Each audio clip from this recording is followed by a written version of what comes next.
Salut à tous, j'espère que ça va bien, que tout roule pour vous, que tout va bien.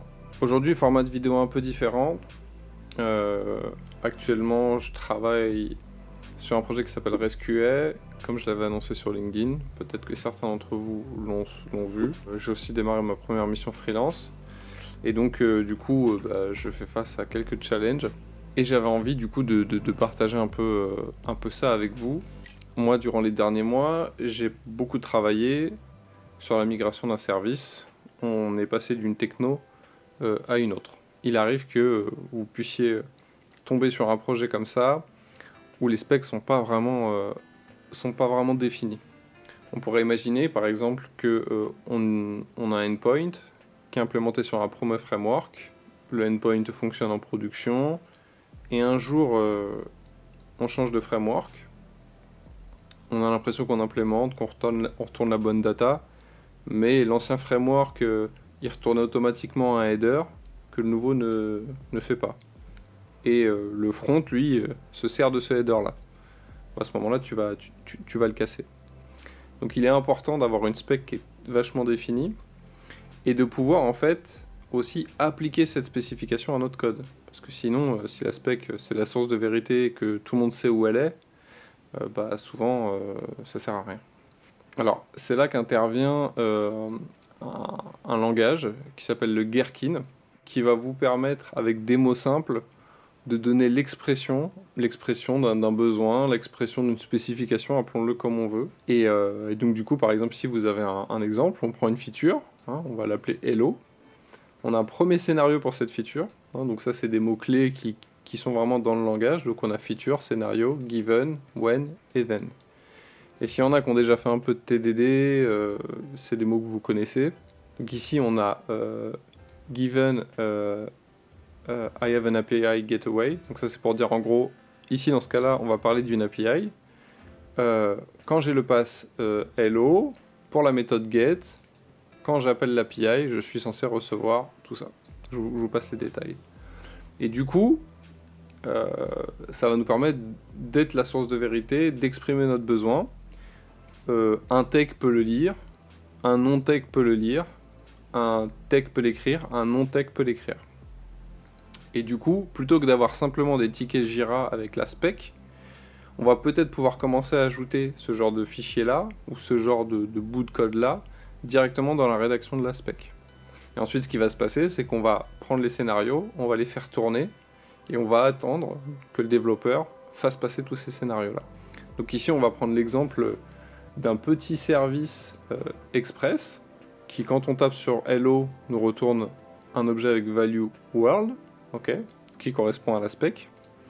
Donc si je fais un npm run, alors je me rappelle plus déjà, j'ai déjà oublié. Si je fais un npm start, un npm run start express, donc là il va runner le serveur. Alors j'ai pas mis de message de console si c'est pour ça qu'il y a un qui s'affiche. Ok. Le petit problème, c'est que si je veux exécuter mon test, et ben en fait Gherkin c'est juste un langage pour l'expression, mais il ne vient pas avec un runner à proprement parler. D'ailleurs, plus que ça, il ne vient pas non plus avec des steps prédéfinis. Et c'est un peu le boulot du runner, c'est qu'on va prédéfinir des steps dans notre runner, et on va dire au runner, à chaque fois que tu croises ça, tu fais ça. Et c'est là que se fait le lien avec ResQA, parce que ResQA, c'est un runner pour du Gherkin, basé sur un autre runner qui s'appelle Cucumber, dans laquelle nous on a rajouté tout un tas de steps pour les API et qui rendent la vie super facile. Donc là, sur mon projet en gros, hein, j'ai juste à avoir ResQA d'installer, ni plus ni moins. Et ensuite je vais faire un npm. Donc là j'ai mis tout ça dans une commande ici. Hein. Donc ça fait un ResQA run. Et je lui dis, tu me run mon serveur. Donc je vais plutôt vous montrer npm run test. Hop. Donc là, qu'est-ce qu'il a fait?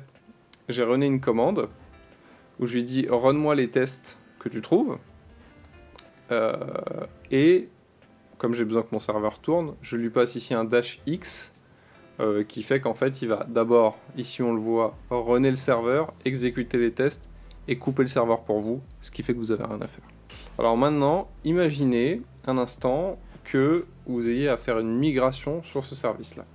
Et donc, on vous dise, finalement, tu ne vas plus devoir utiliser Express, mais Fastify. Voilà, c'est un peu ce qui va arriver.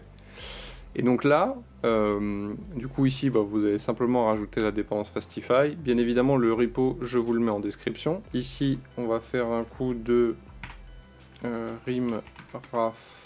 On va virer les nodes modules, on va tout réinstaller.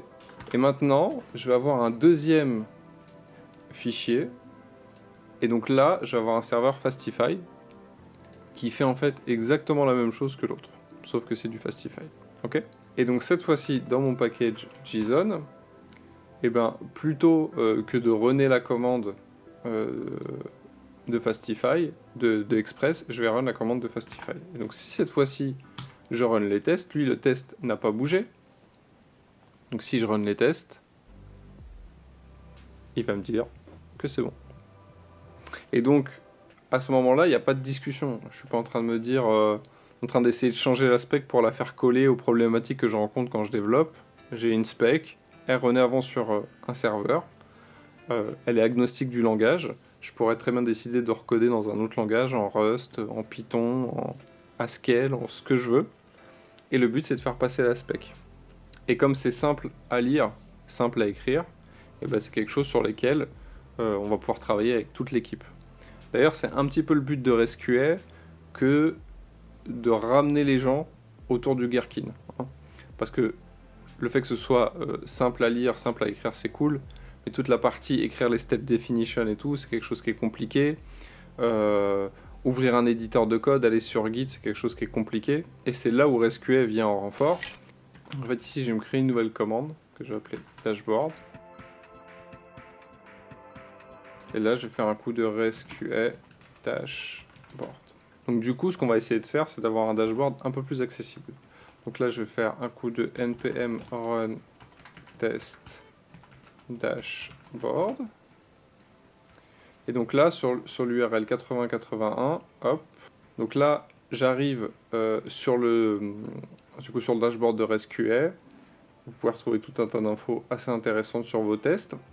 Les step definition, au cas où par exemple, vous voulez savoir comment vous allez tester ou comment vous allez écrire les tests de la spec de votre API, vous allez tout retrouver ici. Et puis après, vous êtes capable de copier-coller et directement d'aller dans votre Gherkin. Et pour accéder au Gherkin directement depuis le dashboard, on a la partie Editor. Ici, on va retrouver l'arborescence avec notre fichier et on va être capable de runner les tests. Alors en tâche de fond, moi, j'ai fait, bien évidemment, j'ai spin up le serveur, j'ai été run la commande pour que ça puisse fonctionner. Ce qui fait que si je modifie les tests, ici, voilà, et que je les rerun, là ça marche plus. Parce qu'il s'attend de l'autre côté, il y a un serveur qui joue une 200, et lui là il demande une 300. Donc on va fixer ça. Hop, on fait un coup de save, on rerun les tests, et tout est rentré dans l'ordre. Mais en gros c'est ça, le but c'est de se dire, on va utiliser quelque chose qui est agnostique au langage pour le tester. Comme ça, quand le service va évoluer de différentes manières, que ce soit parce que les technos sont périmés, que ce soit parce qu'on va juste simplement passer de Fastify 3 à Fastify 4 par exemple, je dis une chose au hasard, on va passer de JS à TS, on va passer de Flow à TS, une situation que j'ai déjà connue, et en fait, le fait d'avoir des tests comme ça va nous garantir que si on casse quelque chose qui est vital pour la spec, on le saura. Donc voilà tout, j'espère que cette vidéo t'a plu, n'hésite pas à me dire ce que t'as pensé en commentaire. Et voilà, et si jamais t'as envie de te lancer dans l'open source, sache que côté ResQA, il y a plein de petites tâches à faire, donc n'hésite pas à venir nous contacter, et à très vite.